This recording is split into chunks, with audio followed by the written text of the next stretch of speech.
Hello बच्चों, तो आओ प्रश्न को देखते हैं। एक उत्तल बहुभुज के 44 विकर्ण हैं, उसकी भुजाओं की संख्या हमें ज्ञात करनी है। तो दिए गए प्रश्न की मुख्य अवधारणा की बात करें तो बच्चों यहाँ पर हम बात करेंगे किसी बहुभुज के विकर्ण की संख्या बराबर क्या होता है। तो देखो यहाँ पर इसके लिए सूत्र होगा NC2 - N। तो बच्चों देखो इस मुख्य अवधारणा की सहायता से हम दिए गए प्रश्न को हल करेंगे। बच्चों देखो इस सूत्र की पुष्टि करते हैं तो देखो यहाँ पर ये कौन से बहुभुज है। तो देखो इसमें भुजाओं की संख्या कितनी है, 1 2 3 4 5 6। ठीक है, तो बच्चों इसके कितने विकर्ण होंगे। तो इसके लिए बच्चों देखो यहाँ पर n बराबर हम क्या लेंगे, तो भुजाओं की संख्या।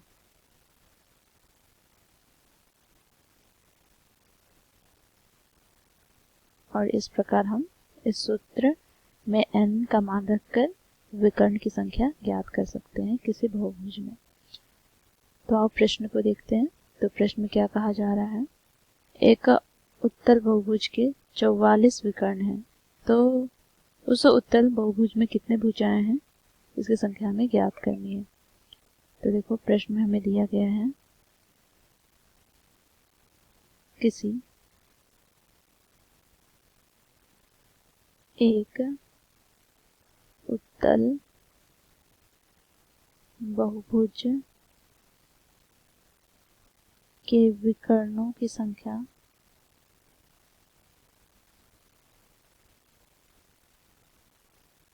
बराबर 44। अब बच्चों हम विकर्ण की संख्या कैसे ज्ञात करते हैं, तो इसके लिए हम मुख्य उदाहरण प्रयोग किए गए सूत्र का सहायता लेंगे। तो NC2 - N बराबर 44।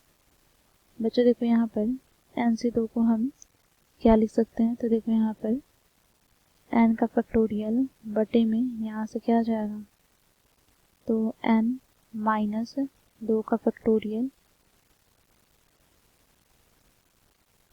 गुना में क्या आ जाएगा, तो 2 का फैक्टोरियल माइनस n बराबर हो जाएगा 44।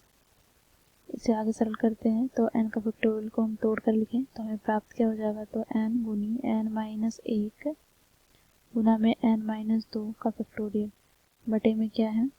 तो बच्चों देखो यहाँ पर n-2 का फैक्टोरियल और गुना में क्या है, 2 का फैक्टोरियल को तोड़ के लिखे तो 2 गुनी 1। ठीक है, बराबर यहाँ पर -n बराबर क्या हो जाएगा, 44। बच्चों देखो यहाँ पर n-2 का फैक्टोरियल से n-2 का फैक्टोरियल कट जाएगा तो यहाँ से हमें प्राप्त हो जाएगा क्या, तो n गुनी n-1 बटे में 2 माइनस का n बराबर क्या है, तो 44। बच्चों देखो यहाँ से हम इसे आगे सरल करते हैं तो यहाँ से हमें प्राप्त हो जाएगा वो n का स्क्वायर माइनस n, और यहाँ पर जो हम लघुत्तम ले लें 2 तो यहाँ से माइनस का 2 गुनी n हमें प्राप्त हो जाएगा बराबर का 44। तो यहाँ से हमें प्राप्त हो गया बच्चों n स्क्वायर यहाँ पर -3n बराबर यहाँ पर 44 दूनी 88। ठीक है, तो यहाँ से हमें प्राप्त हो जाएगा n स्क्वायर -3 गुनी n -88 बराबर 0।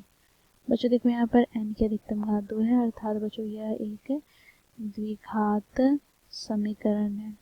ठीक है, अब बच्चों देखो इसे हम आगे सरल करते हैं गुणनखंड विधि द्वारा। तो इसके लिए हमें मध्य वाले पद को तोड़कर लिखना होगा।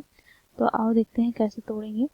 तो यहाँ से बच्चों देखो n का स्क्वायर, बच्चों देखो यहाँ पर 88 अर्थात अचर पद को हम n स्क्वायर के गुणांक से गुना करें तो हमें कितना प्राप्त होगा, 88 ही प्राप्त होगा।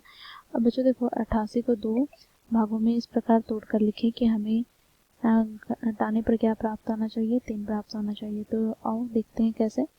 तो देखो यहाँ पर 11 और 8, तो बच्चों देखो यहाँ पर 11 - 8 करें तो यहाँ से हमें प्राप्त क्या हो गया, प्लस का 3। देखो यहाँ पर 3 है, तो इसके लिए बच्चों हमें क्या करना होगा, देखो माइनस यहाँ पर है इसलिए माइनस लिखा और 3 के स्थान पर क्या लिखेंगे, तो 11 - 8 और गुना में क्या है n माइनस क्या जाएगा 88 बराबर 0। ठीक है, तो बच्चों देखो यहाँ से हमें प्राप्त हो जाएगा n का स्क्वायर -11n माइनस प्लस का 8n -88 बराबर 0। अब बच्चों देखो यहाँ पर इन दोनों पदों से n वेरिएंस निकालेंगे तो यहाँ से हमें प्राप्त हो जाएगा n माइनस का यहाँ पर 11। इन दोनों पदों से हम प्लस का 8 वेरिएंस निकालें तो यहाँ पर n माइनस 11 बराबर 0। बच्चों देखो इन दोनों पदों में हम क्या करेंगे, तो n माइनस 11 वेरिएंस लेंगे तो यहाँ से हमें प्राप्त क्या हो जाएंगे, तो यहाँ से हमें प्राप्त हो जाएगा n प्लस 8 बराबर हो जाएगा किसके, तो यहाँ से 0 के बराबर। अब बच्चों देखो या तो n माइनस 11 बराबर हो जाएगा 0 के, या तो n प्लस 8 बराबर हो जाएगा 0 के। तो यहाँ से बच्चों हमें n बराबर प्राप्त क्या हो जाएगा, तो प्लस का 11 और यहाँ से हमें n का मान क्या प्राप्त हो जाएगा, तो माइनस का 8। बच्चों देखो क्योंकि यहाँ पर हम भुजाओं की संख्या ज्ञात कर रहे हैं तो भुजाओं की संख्या ऋणात्मक में नहीं हो पाएगा, इसलिए यहाँ से हम क्या करेंगे, n बराबर माइनस 8 जो प्राप्त हुआ वो हम मान नहीं लेंगे। तो यहाँ पर सही मान कौन सा होगा, n बराबर 11। तो यहाँ पर हम लिखेंगे इसलिए n बराबर हमारा 11 हो गया। तो यहाँ पर हम लिखेंगे अतः दिए गए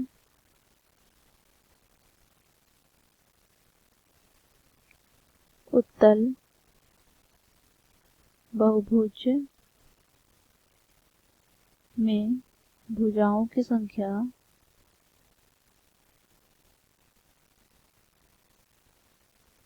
कितना हम लोगों ने ज्ञात किया, 11 है। तो यही हो जाएगा बच्चों हमारा दिए गए प्रश्न का उत्तर। तो इस प्रकार हम लोगों ने मुख्य अवधारणा की सहायता से दिए गए प्रश्न को हल किया। आशा करती हूँ आप लोगों को यह प्रश्न समझ में आया होगा। धन्यवाद।